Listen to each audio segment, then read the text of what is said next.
Hi everyone, my name is Flygon HG. Gather round as I share a Christmas Nuzlocke with thee. The rules of the challenge are in the description below, so be sure to check them out if you want to know. I'll keep it a surprise, the encounters I chose, so let's just get started and see how it goes. But before I share this holiday revelation, let me thank this video's sponsor, Abomination. Abomination is comprised of monster taming gameplay, much like Pokemon in more than one way. But while Pokemon games can be light and breezy, Abomination is anything but easy. Inspired by the Nuzlocke challenge instead, make one wrong move and your Abomis are dead. Playing this game has been an absolute delight. There's over 100 Abomis to collect and fight. The game is filled with clever dialogue and puns, and there's so many ways to customize your runs. From casual to brutal, you can choose how you play. There's no wrong answers here, so have it your way. My favorite Abomi is Slinky the Kermal. Or perhaps it's this little guy that goes by Hamburble. But as you play the game, I'm sure that you'll find which Abomi is the best one in your own mind. After all I've said, do you need another reason to check out Abomination this holiday season? There's no better time for you to pick up and play, because Abomis are still coming out, and there's more on their way. So I leave you with this: support an indie game team. Go check out Abomination, now available on Steam. Thank you, Abomination, for supporting this video. Now let's get started with the holiday show. 'Twas a week before Christmas when our story began. I had just turned 10. I was barely a man. As an early Christmas present, I got to choose from 3. Which of these Pokemon was coming with me? Though all 3 Pokemon had reasons to boast, it was the Stantler I decided I wanted the most. I named him Rudolph and then began our first fight, with our arch-rival Scrooge, who was grumpy and uptight. But the fight ended up simple and not very long, because tackles from Rudolph are really quite strong. After the battle, Rudolph pulled me aside. Something was clearly bothering him inside. Rudolph confided in me that he'd left his hometown, because the Pokemon back there only made him feel down. They were all bullies and just plain mean, so he decided to flee from that miserable scene. What he wanted to do was go on a quest, to prove that he was just as good as the rest. To hear these words stirred emotions in me, for I too wanted something so desperately. Rudolph, I say, I think our goals align. You have a Christmas wish, and now I'll tell you mine. I've always wanted to know the reason that people love this holiday season. Help me find the answer to this. What is the meaning of Christmas? We'll go on a journey, come on, you and me, to learn about Christmas and take on the Pokemon League. And so our very first challenge is against the first gym. But Rudolph's strong tackles make this an easy win. Patrat and Lillipup don't hit very hard, so Charon's no challenge, even in his own backyard. It takes a few turns since Charon always heals, but that doesn't change how easy it feels. After the fight, Charon gives us TMs for workup in return, which is great, since both of those Rudolph can learn. Next up is Gym 2, as I'm sure you'll surmise, but first on Route 24, we get a surprise. We encounter a Cryogonal lost and confused. Cryogonals don't normally live here, I profused. My name is Snowflake, they said with forlorn, and yes, I am very far from where I was born. You see, where I'm from, everything is frosty and sleek, and for that reason, I've never quite felt unique. So I came down south looking to finally make a name for myself beyond just Snowflake. Well then with us you should come, for we have a plan to defeat the League and become champion. Snowflake agreed, and so 2 became 3. And with that, it was time to face Roxy. She leads with a coughing who bellows with smoke, but workup in return make this a joke. Rudolph is also holding a Pecha Berry, so even a poison wouldn't be too scary. It isn't too long until we take Whirlipede down, so Roxy gives us our badge, and it's time to leave town. So off we head to the big city, up to Castelia for badge number 3. But deep in the city, an encounter awaits. A Snover named Douglas becomes one of the mates. I said, you're a long way from home, that much is clear. Is there something you're searching for that's brought you here? There is but one reason why I've traveled so far. What I want more than anything is a shining bright star. Imagine it glistening atop of my head. That's my one Christmas wish, little Douglas said. And so Douglas joins us brimming with glee as we take on Berg for badge number 3. Berg starts the battle with his little Swadloon. It's not very strong, so this is quite the boon. First turned Grass Whistle, but it was for naught. Then our speed gets lowered by a string shot. Swadloon goes for a strong Struggle Bug. Then Swadloon sleeps, cozy and snug. I switch to Rudolph as Swadloon continues to sleep. So now it's time for old Flygon to set up a sweep. A few sand attacks so that Swadloon is likely to miss, as Rudolph uses Work Up to set up in Bliss. We keep Swadloon sweetly dreaming, we tiptoe in stealth, so that while we're at it, Rudolph retains his full health. A string shot does connect, so Rudolph is a bit slow, as he hits a return for the finishing blow. Next up is Dwebble, the little crab who's part rock, so when he survives a return, it doesn't come as a shock. After a rock polish, Berg goes for a heal, so a second return doesn't quite seal the deal. But after light damage from a smackdown, Dwebble falls with a sad crabby frown. And last is Leavanny, who hits us with Razor Leaf, but we KO in return, filling our scarved foe with grief. Straight from Badge 3, it's time for Badge 4, so let's see what Elisa has in store. She starts with a pursuit from Emolga, there I said it right. Then dear little Douglas sets up a screen of light. Then Emolga goes for a quick attack instead, and Douglas hits Icy Wind to bring her into the red. Flailing Elisa heals with a Hyper Potion, but a second Icy Wind only undoes her motion. There are only a few turns until Light Screen will fall, so I decide that it's best to use Douglas to stall. This lets me set up another light screen, as Hail knocks out the pursuing queen. Next up is Zebstrika, so it's time for a switch. To Rudolph we go, without one single hitch. A Volt Switch from Zebstrika sends Flaffy out, so of course Static activates, there was never a doubt. But at least Rudolph is holding onto a sweet cherry berry, so one more return sends the little lamb back to Mary. For the second time, Zebstrika stomps the yard. He uses a pursuit, which hits Rudolph hard. So Rudolph strikes back with his own strong return, but since Citrus Berry heals, there's some cause for concern. Now I'm at risk to a crit, so I should switch instead, but if we switch on a pursuit, Rudolph could end up dead. I decide to switch, and hooray, we're in luck, that Elisa has suddenly decided to suck. After hail damage, Snowflake hits a nice shard to win us a battle that was surprisingly hard. With 4 badges down and a 5th in our sight, another team member joins the fight. As a Deerling approaches and gives us a nod, I can't help but notice that Rudolph's acting quite odd. "What is it, Rudolph?" I decided to say. "His name is Comet," Rudolph said with dismay. "Comet would bully me and call me rotten names, and he never, not once, let me play reindeer games."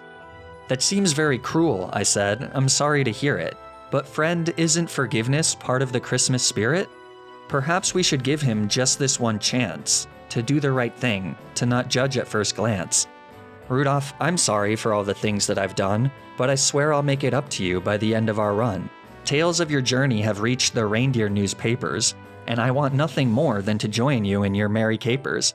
Well, I suppose we do need all the help we can find, so welcome for now, but don't make me change my mind." With Comet eagerly joining our team in the fray, it's time for the 5th gym battle against Cowboy Clay. Snowflake kicks it off with an Ice Beam, which knocks out Krokorok, who lets out a loud scream. Next up is Excadrill, he's scary and strong. We cannot afford a single move to be wrong. First a switch to Rudolph on a forceful rock slide, then to Comet, who's safe on his air balloon ride. Here Comet takes his chance to launch a Leech Seed, as Excadrill drives his metal claw into the steed. Double kick is enough for us to proc a Citrus Berry, and with Bulldoze he outspeeds, so we need to be wary. We switch over to Rudolph, dodging a critical hit. With just one more switcheroo, the Cowboy will surely quit. Snowflake is immune to Excadrill's Bulldoze, as Leech Seed drains the health of our weakening foes. With that, Excadrill has run out of steam, and falls at long last to an icy Ice Beam. Then last is Sandslash, but it's too little too late. One more Ice Beam from Snowflake seals this sandy boy's fate. Soon after that, Comet evolves into Sawsbuck. With his newfound power, he's sure to hit like a truck.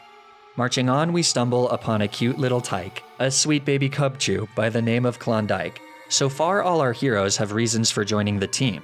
So Klondike, I ask, what is your Christmas dream? She said, "All my life I've been skittish, for I am very small. So to no longer be scared, I want to grow big and tall."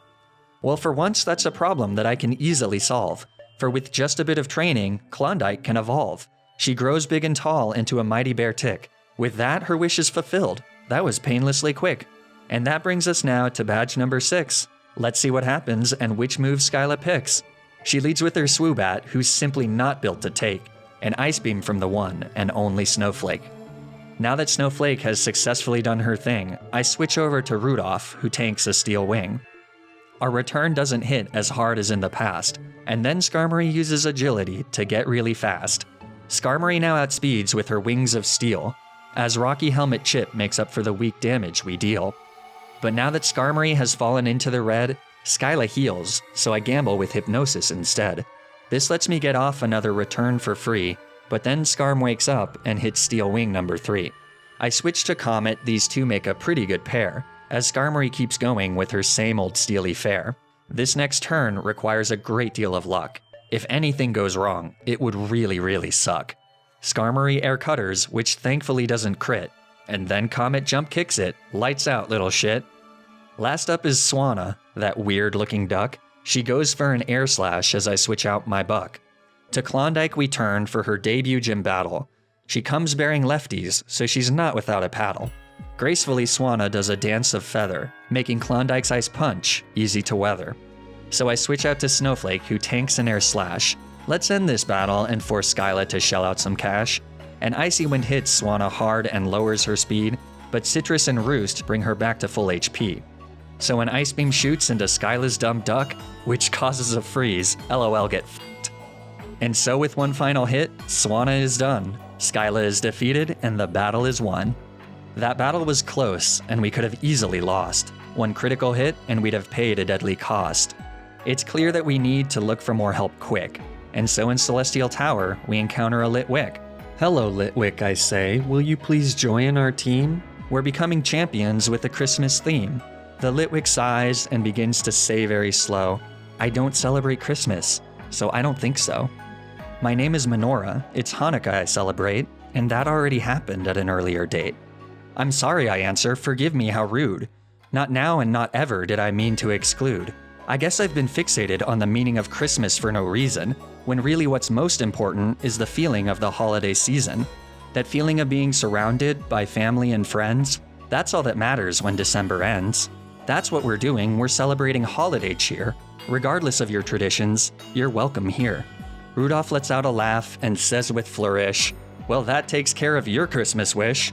What do you mean? I ask Rudolph confused. Why do you look so gosh darn amused? To know the meaning of Christmas, that was your goal? Well, it's clear that you do. Your knowledge is whole. I guess you're right, I reply. I always knew. But I must have forgotten until I met you.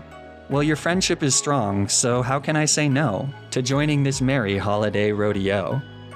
But what's your Christmas wish? Douglas suddenly screamed. Everyone has one when they join our team. All I want is for my candle to burn during my fights, like my ancestors did for 8 days and 8 nights. And so after all that, Menorah joins the team, fixing our steel problem, so it would seem. Menorah also recruits a friend, a Baltoy named Dreidel we find at May's End. With these lovely additions, our team continues to grow. Douglas even evolves into Abomasnow. And she's not the only one who gets really tall. Our new buddy Dreidel also evolves into Claydol. Up next is Menorah, who evolves twice to be sure. First into Lampent and then into Chandelure. After passing through Reversal Mountain, it's time we add to the crew. In Undula Town, we meet a Shining Star U. Douglas is filled with glee that she can hardly contain. But first I ask Staryu their wish in their name. My name is Topper, they said timidly. As for my wish, it's rather sad, you see. Though the ocean is big, filled with Pokemon end to end, I've never met anyone I could call my best friend. I'll be your best friend, an elated Douglas did say. You fit perfectly atop of my head, and there you can stay. Well, with Topper on the team, they'll never feel alone, and they'll also be strong after evolving with a Water Stone. Now with so many teammates, some have to sit out, as we meet up with Drayden for our next holiday bout. But it's less of a bout and more of a slaughter. See, for Douglas, Drayden's dragons are easy fodder. Druddigon goes down to a single blizzard, and then an ice shard takes down my favorite sand lizard. Last up is Haxorus, who wastes time with a dance, as one more blizzard has Drayden shitting his pants. After the battle, we follow Drayden to see that Team Plasma has made the town cold and icy. We have to do something to stop their cold icy ploy, before they ruin the holidays and steal everyone's joy.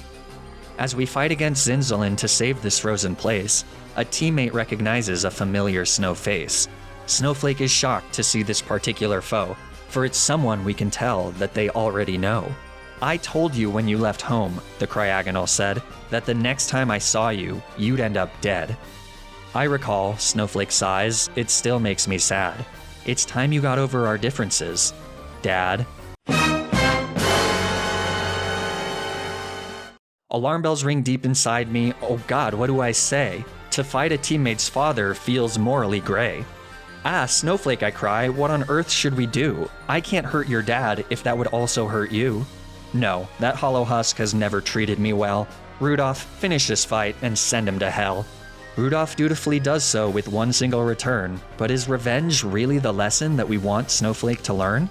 Well, still reeling from one twist, we're hit with another. For Zinzalin's second, is Snowflake's mother? Yet this is our quest. What else is there to do? But for Rudolph to use return, and send her to hell too. Last up is Weavile, who hits a slash of night. Since it doesn't crit, Rudolph stays in the fight. For after a bulldoze, we're good to outspeed, so one last return finishes our ice-melting deed. Apparently saving the world will just have to wait. First let's go fight Marlin for badge number 8. We lead with Douglas, who hits an energy ball, but thanks to Sturdy, it's hail that causes Caracosta to fall. Next up is Wailord, who's the size of a blimp, but despite his great size, this whale's kind of a wimp. Third is Jellicent, and while we could just stay in, a quick switch to Comet clinches a near instant win. One single Horn Leech is all that is needed for Jellicent to go down, and with that, Marlin's defeated.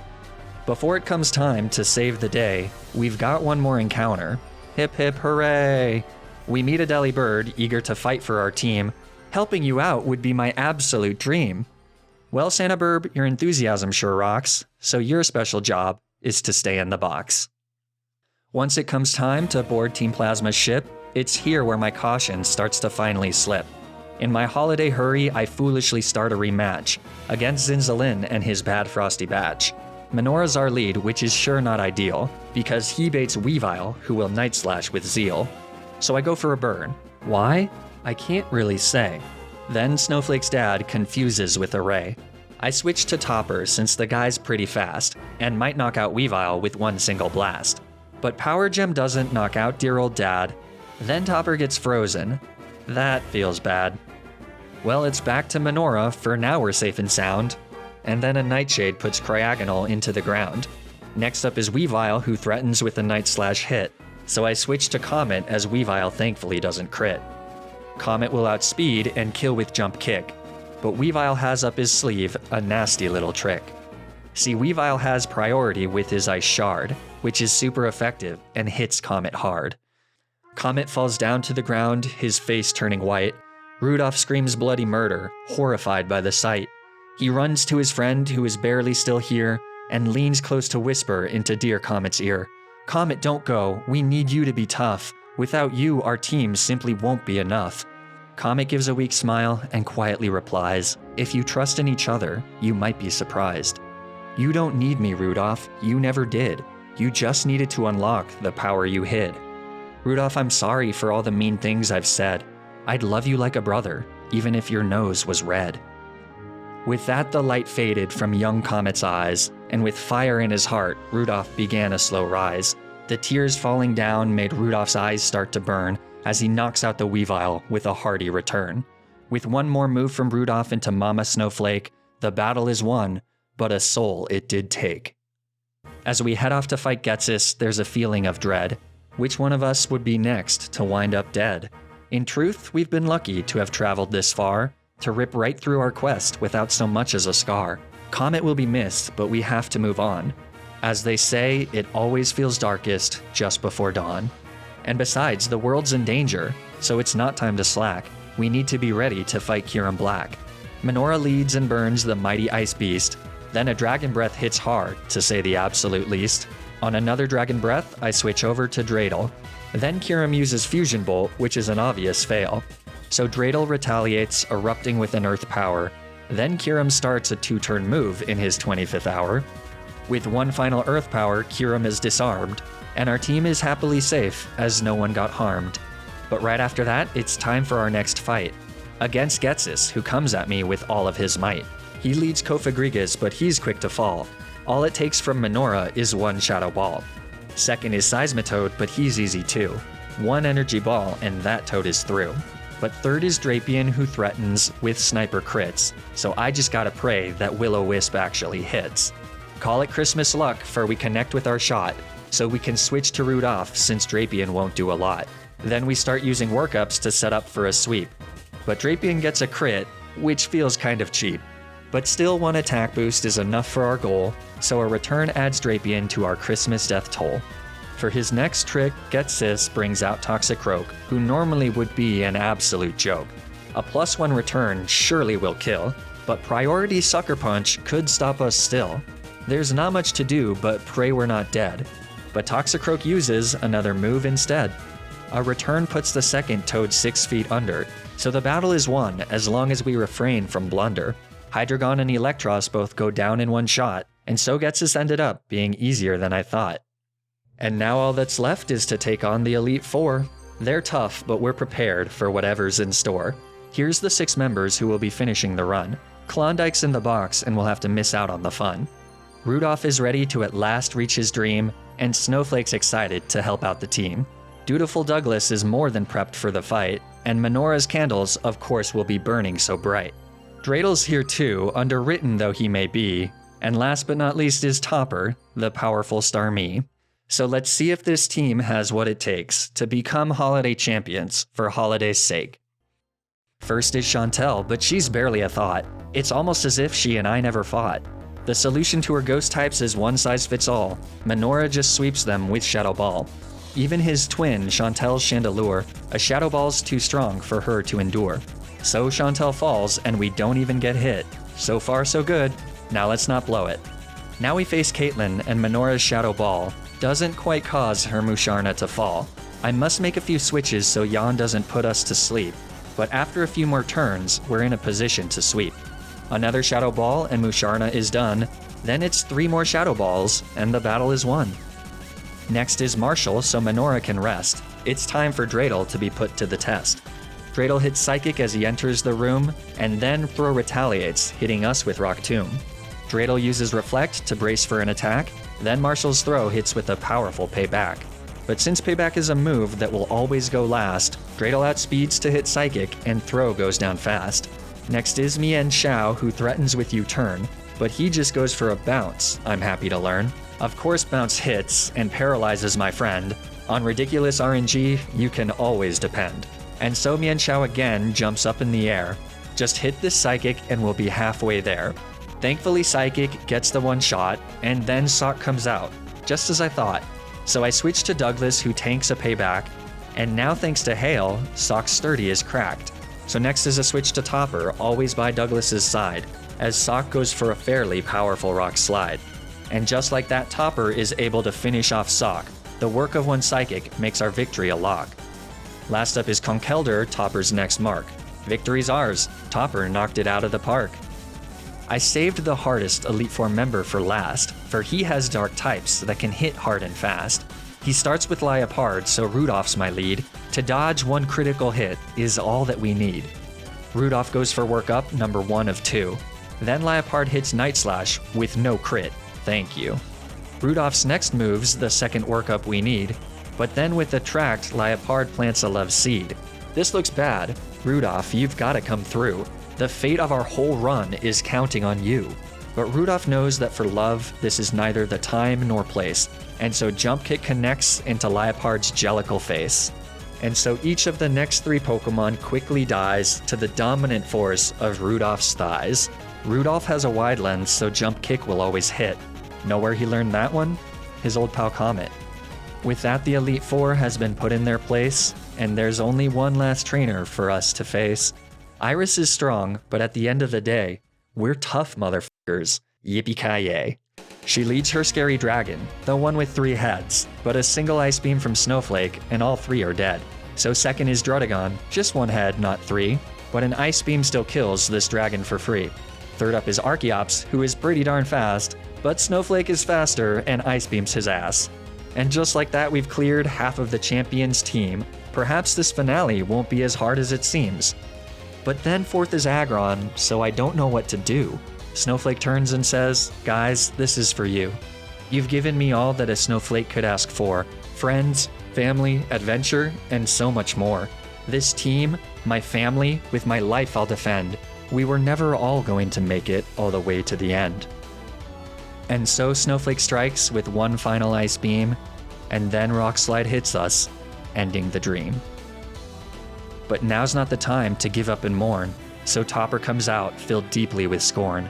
They fire off a surf which causes Aggron to go down, so fifth up is Lepra of French renown. Topper fires off a mighty Thunderbolt hit, and then Lepra does the same. Thank God it didn't crit. Topper's in danger, it's time for Douglas to shine. He switches into Ice Beam, which is perfectly fine. Next, Douglas fires off an Energy Ball, which causes the French maiden to silently fall. All that's left now is Iris's powerful ace, a Haxorus filled with rage written all over her face.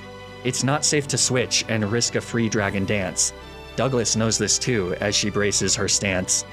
To Topper she says, "Best friend, look away, and remember to shine brightly upon Christmas Day."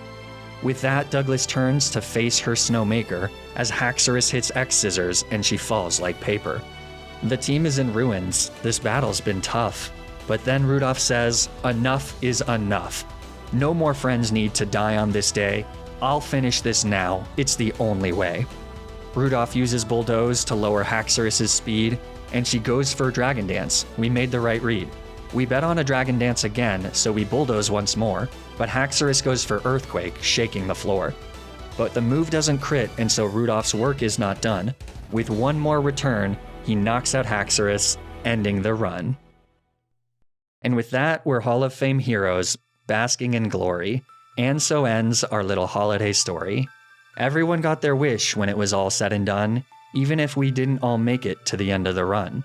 But that's what's so funny about being alive. There's beauty in all of it as we just try to survive. Life can be hard and it can feel so unfair, so just find loved ones with whom moments you can share. In honor of those that we've lost who are no longer here, I hope everyone's holidays are extra special this year. Thanks for watching, everyone.